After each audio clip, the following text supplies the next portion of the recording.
Вторник, 14 јануари, кратки вести во 12 часот.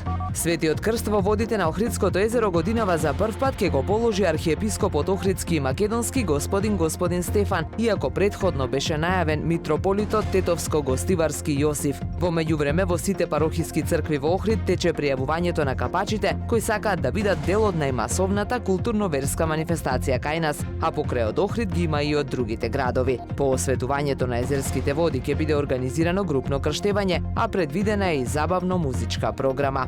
Чествувањата и обичаите поврзани со водици во Охрид ќе продолжат и на 20 јануари со денот на рибарите и празникот Свети Јован Крстител.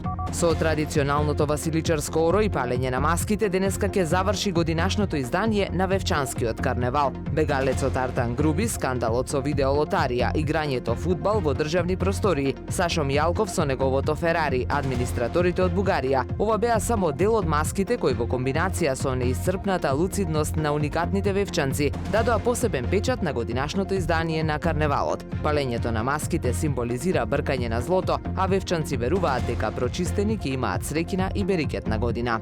Во ноември минатата година Република Македонија ја посетиле вкупно 66.701 турист, од кои 45.656 биле странски, а вкупниот број на ноќевања бил 138.226, покажуваат податоците на Државниот завод за статистика. Во однос на структурата на странските туристи и овој пат најмногу бројни биле турците – 14.193. Следуваат гостите од Србија, Грција, Бугарија и Германија. Во периодот јануари-ноември 2024 година, во однос на истиот период од претходната, бројот на туристите е зголемен за 8,3%. И тоа кај домашните има намалување за 1%, така и странските зголемување за 13,8%.